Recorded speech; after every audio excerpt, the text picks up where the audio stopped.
Bismillahirrahmanirrahim. Assalamualaikum warahmatullahi wabarakatuh. Waalaikumsalam warahmatullahi wabarakatuh. Kami dari kelompok 1 kelas C akan mempresentasikan bahan ajar yang sudah kami buat. Bencana banjir rob. Next. Anggota kelompok Arif Nur Ramadan, Siti Nurhidayati Salikah, Ani Diatuha Putri, Dela Melin Minsa Natasha, Estevi Novelan Bunga Dinari, dan Muhammad Faris Abdussalam. Next. Pengertian bencana. Berdasarkan Undang-Undang Nomor 24 Tahun 2007 tentang Penanggulangan Bencana, bencana merupakan peristiwa atau rangkaian peristiwa yang mengancam dan mengganggu kehidupan dan penghidupan masyarakat yang disebabkan baik oleh faktor alam dan atau faktor non-alam maupun faktor manusia, sehingga mengakibatkan timbulnya korban jiwa manusia, kerusakan lingkungan, kerugian harta benda, dan dampak psikologis. Next. Jenis bencana dalam Undang-Undang Nomor 24 Tahun 2007 mengelompokkan menjadi 3 bencana, yaitu bencana alam, bencana non-alam, dan bencana sosial. Bencana alam merupakan bencana yang diakibatkan oleh peristiwa atau serangkaian peristiwa yang disebabkan oleh alam, antara lain gempa bumi, tsunami, gunung meletus, banjir, kekeringan, angin topan, dan tanah longsor.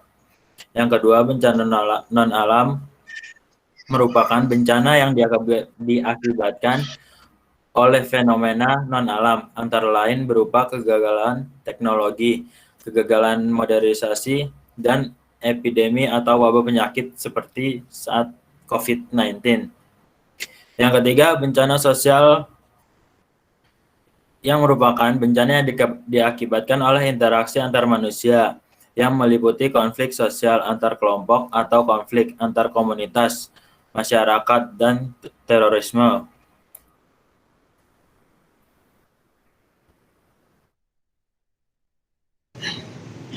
Banjir rob merupakan banjir yang berasal dari air laut yang diakibatkan oleh pasangnya air laut hingga air yang pasang sampai ke daratan. Banjir rob ini terjadi di daerah yang permukaannya lebih rendah daripada permukaan air laut karena disebabkan oleh meluapnya air laut yang sampai ke daratan, maka air yang menggenangi karena banjir rob ini mempunyai warna yang cenderung lebih jernih daripada air yang pada banjir-banjir biasanya.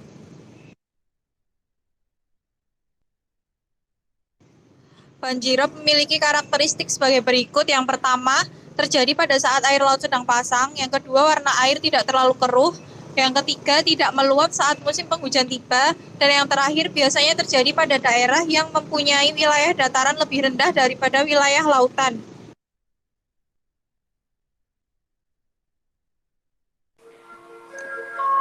Beberapa faktor yang menyebabkan banjir rob sebagai berikut. Yang pertama, pemanasan global.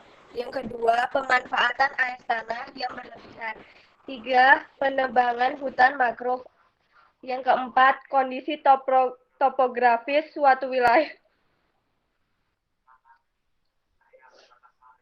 5. Penyempitan bantaran sungai. 6. Rusaknya sistem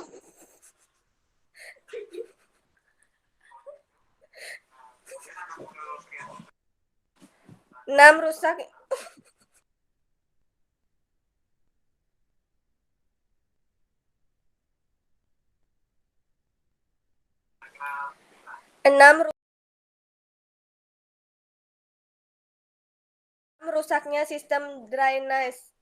Kemudian beberapa dampak banjirop. Yang pertama, menimbulkan kerugian material.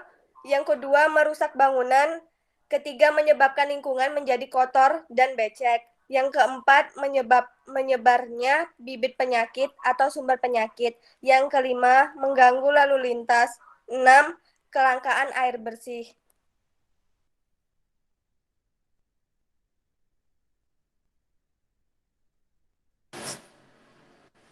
Penanggulangan banjir rob. Yang pertama, melakukan pemanenan air hujan di daerah atas, pembuatan pompa untuk daerah bawah, dan membendung air laut yang masuk ke daratan. Melakukan konsep waterfront city, yakni menjadikan air sebagai bagian kehidupan sehari-hari dari masyarakat. Konsep ini dapat diterapkan di daerah yang mempunyai tingkat penurunan tanah yang tinggi. Konsep ini secara tidak langsung menghendaki masyarakat untuk membuat rumah panggung dengan kondisi sekelilingnya adalah air bersih.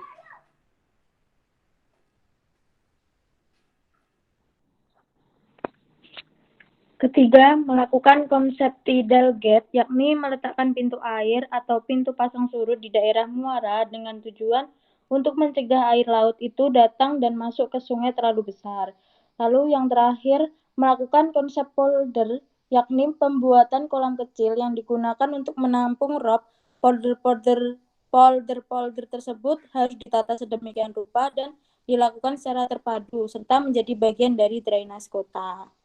Sekian dan terima kasih.